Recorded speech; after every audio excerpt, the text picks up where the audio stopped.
Okay, judging from the title Firearms Force and the fact that you guys are packing heat in the blueprint room, I'm guessing we have some shooting in our future. Yep, and a lot of it. We're testing 2 myths about bullets doing work. Like killing bad guys? No, what we're talking about is bullets doing physical work, something moving when you shoot it. Like what?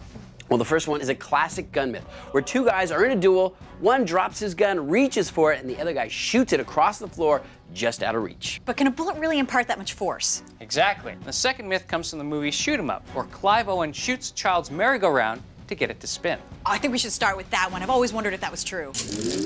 In this shoot-'em-up scene, our hero stymies a sniper by firing a round into a merry-go-round. And supposedly the force of the bullet spins the target out of harm's way. But is the propulsion down to physics, or is it just cinema spin? So when we test these myths, I think it's going to be important for us to duplicate the circumstances exactly as they appear in the movie, which means distance to shooter and type of gun. Then we go for it. If that doesn't work, let's step up the firepower. Well, then we should definitely ramp down the friction of the merry-go-round by using some lube. So to complete the scene, we need some props. The gun from the movie, a Glock, a merry-go-round, and a shooting range. Well, let's go. For our Firearms Force myth, we've come out to the Richmond Rod and Gun Club so we can find out if a handgun has enough force to spin a merry-go-round. And speaking of merry-go-rounds, they've brought their own. Okay, lubrication might help some of the friction so that we can get a little better spin on this. With the carousel lubed and level Perfect. Real nice. and the safety railings in place, it's playtime. All right, that's it. Let's see if it works. But before their roundabout becomes the most dangerous play equipment in history, Oh, it's just like childhood. It's super dangerous and I feel like I want to throw up. first, some science of spin. Now, the challenge with this experiment is that the energy from the bullet's impact has to overcome the merry-go-round's inertia. Inertia being the resistance to movement. And that is based on the mass. And this thing weighs over 500 pounds. That's a lot to overcome. So it's over to Grant using the force gauge to find out exactly how much resistance the bullet needs to overcome. Okay, 8.6 pounds. I don't know. We'll see. To monitor the merry-go-round, Grant adds a gauge, so if the gun gets any spin, they'll know. And speaking of firepower, To test this myth, we're going to start out with the gun from the movie, the 9mm. And if that doesn't work, we're going to tap into the entire MythBusters arsenal with more and more powerful firearms. that's the plan. But first, it's down to the movie weapon of choice, the Glock. Now, it's got a muzzle energy of 383 foot-pounds and a muzzle velocity of 1,300 feet per second. Remember, the more mass, the more inertia an object has. So at 500 pounds, the merry-go-round has a lot of inertia. And although the bullet has 383 foot-pounds of muzzle energy, as it flies through the air, some of that energy dissipates. So, by the point of impact, will it have enough remaining kinetic energy to overcome the inertia and the friction of the bearings? The team takes cover as Tory takes the Glock for a spin.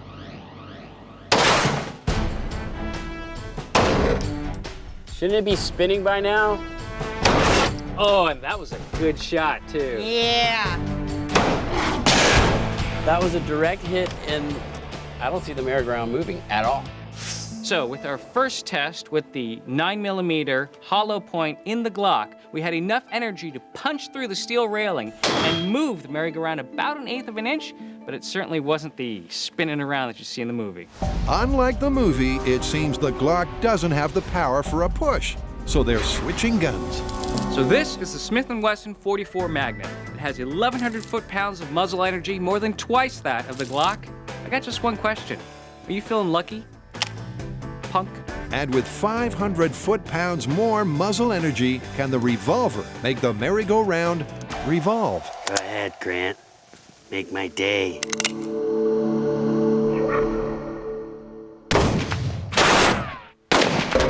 I don't even know if you need to take a second shot.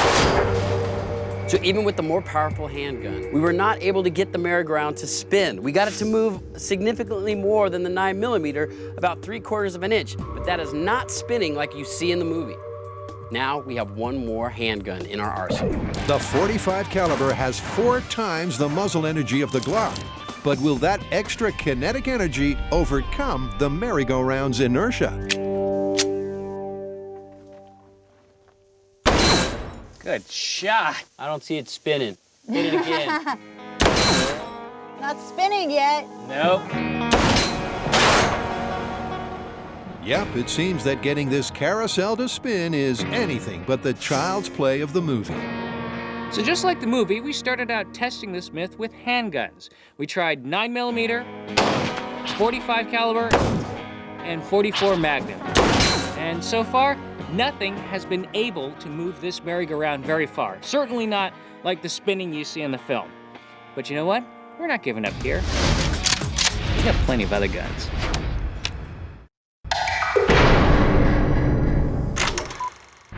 In Shoot 'em Up, the hero shoots first and asks questions later. But could a bullet really blast a merry-go-round into a spin? So far, the handguns failed to spin the wheel. So now for something a little bigger. What I have here is our good old standby 12-gauge shotgun.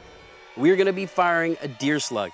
Now, the deer slug has 2,500 foot-pounds of energy. That's more energy than any of our handguns so far. Plus, the deer slug has more mass than any of the bullets. Now, that added mass and that extra energy will hopefully get this merry-go-round to spin.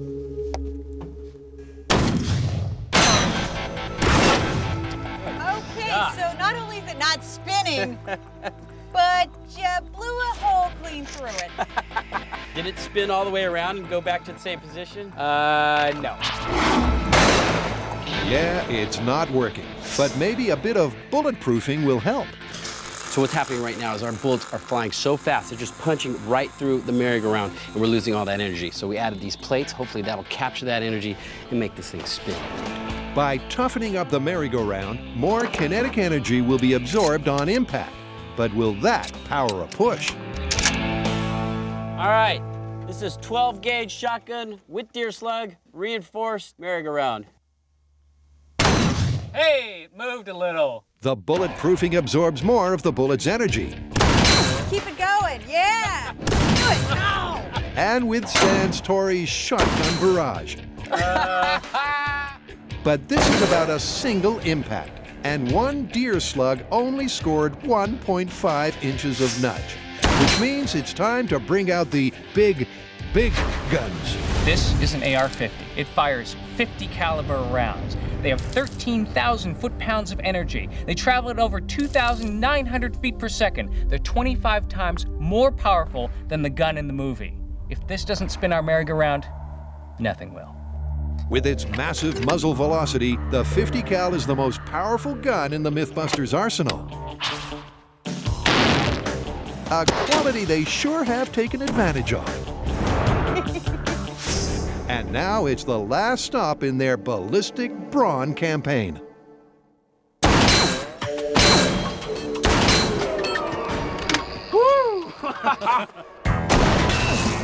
Despite an impact that separated the half-inch steel plates, the merry-go-round still isn't spinning.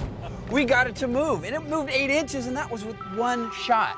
Yeah, but we're using a 50 caliber with a reinforced merry-go-round, and 8 inches is really not that impressive. All right, so this one is busted. Totally busted.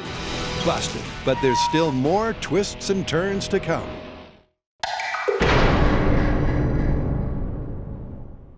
So far, Kari, Grant, and Tory have busted Hollywood for playing fast and loose with physics. Totally busted. But before they get back on the merry-go-round to replicate the results, the team is gunning for a golden oldie. It's the good, the bad, the purdy. In the movies, a gunslinger manages to nonchalantly blast the gun out of the reach of his prone opponent. But could this trick shot really do the trick? Isn't this just more Hollywood hocus pocus? Before they get down and dirty, they'll need to do a spot of renovating. So we are back at the range to test the myth that you could shoot a gun and move it and keep it away from the bad guy. Now we're gonna test on 3 different surfaces. The first one is a dirt road, like you would find in a Western. The next one is a paved surface, like you would find in an urban setting. And finally, a tiled floor, something you might find in a public building. So what we're gonna do is we're gonna place the gun on each of the surfaces, fire at them, and see if we can get them to move. This is our target gun. It's just your basic 9mm handgun. Now we're gonna start using the Glock, and we're gonna see if we shoot at the gun, how far we can skid it across the surface. It's handgun versus handgun. But before they get shooting, Grant wants to check the friction of our 3 floor coverings. I'm going to take a quick measurement of the force required to drag them across the surfaces. So dirt is 1.54 pounds. Okay, asphalt is 1.46 pounds. Okay, tile's half a pound. Unsurprisingly, the tiled surface provides the least resistance, so that's where the team will start. This handgun's pretty heavy. I mean, it's a couple pounds. I don't think that there's any way a handgun has enough muzzle energy to actually get this thing moving across any surface. I gotta say our best bet is probably gonna be the tile for the least amount of friction. But you know what? I don't think any of these are actually gonna fly, but I could be wrong. Yep, after the fake physics on film failed to spin the merry-go-round in real life, it's no surprise they're skeptical of making a gun skip. Go on, grab that gun, get it.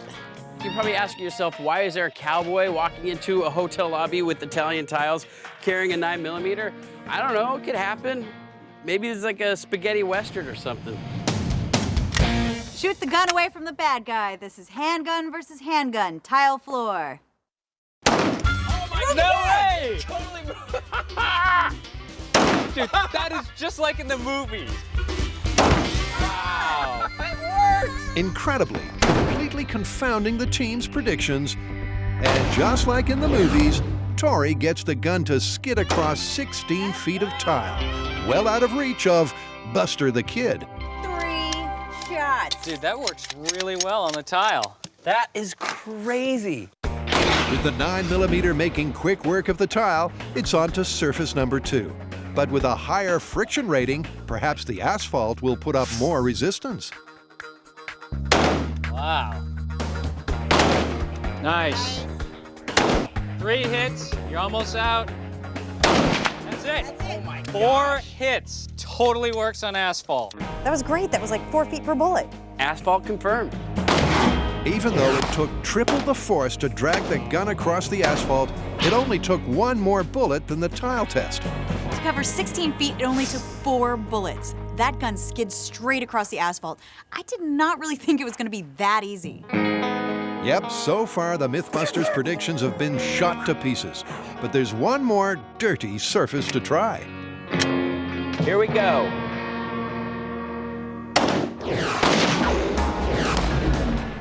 Oh, it moved. Oh my Wow.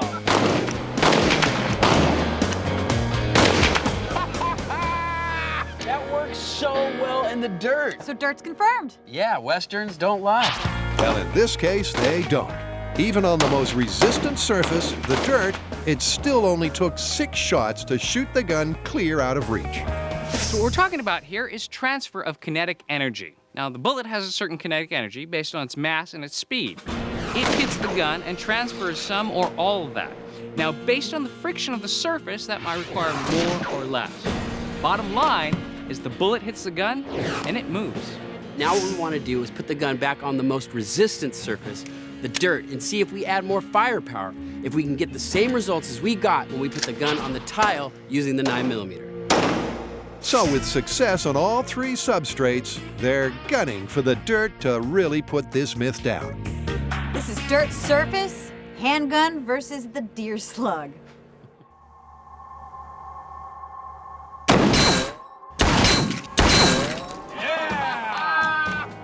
That's what they call a one-shot wonder. One blast skipped the gun over 16 feet. That did better than the 9mm did on the tile. Confirmed. Cowboy movies actually are real. I told you, they don't lie. Yep, in this case, the force of a firearm on film is in fact fact, unlike the merry-go-round. But the team hasn't given up on making that myth move. Next up, they're going to find out exactly what it would take to put the merry-go-round into a spin. So watching that gun fly backwards was amazing. Yeah, that result was so surprising that I think maybe we should go back and retest the merry-go-round. What do you mean? Well, what if we re-engineer it? We have it so that it absorbs the bullet's energy and it spins a lot easier than it did. Yeah, because if we can overcome the inertia, we might be able to get it to spin and keep it spinning, especially if we use something that repeat fires. Hey, this is MythBusters. If it's worth doing, it's worth overdoing. And first on the list for a little overdoing is the merry-go-round. Okay, lower it down. Starting at the bottom, Tory over-engineers the bearing system to give it the smoothest spin. Now, one problem we were having with getting this merry-go-round to spin was there was too much friction in the bearing system that came with the merry-go-round. So I've switched that out for a couple of flange bearings. Hopefully these will cut down that friction and allow this to spin once we start shooting it. Meanwhile, Grant and Kari add some armor plating. Not only will these provide targets, they should ensure the optimum absorption of kinetic energy. Yeah. And with school out on the renovating, it's back to the playground. The most dangerous playground ever. And with a new, improved merry-go-round in place, they can check just how improved it is.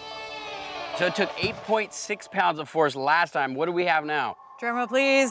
Okay, here we go.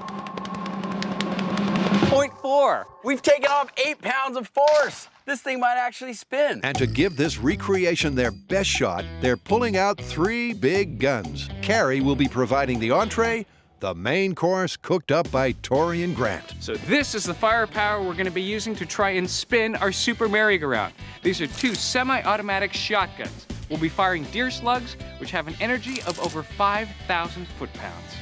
But to kick things off, we thought we'd start out with something just a little bit more powerful.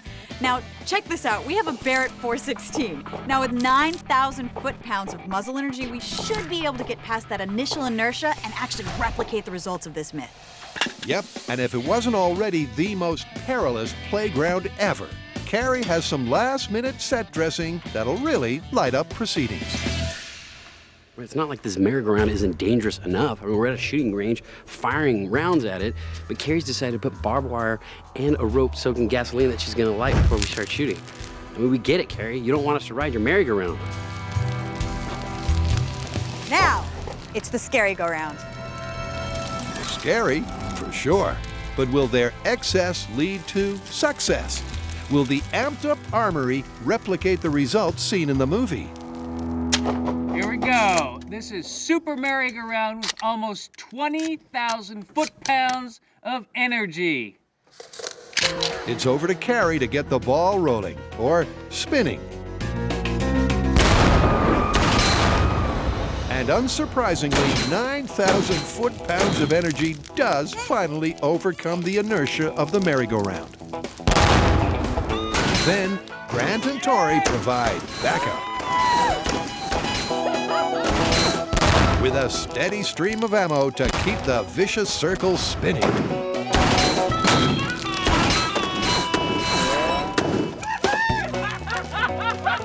That is the most terrifying thing.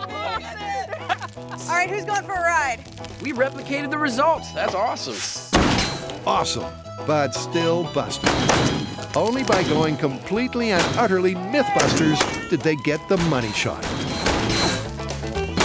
We took everything we learned during the early stages of this myth and applied it to the scary-go-round. We reduced the friction of spinning, we added plates to capture all of that energy, and you know what? It works. Now, about that det cord swing set. Yeah, how about the landmine sandbox? C4 seesaw. Love it.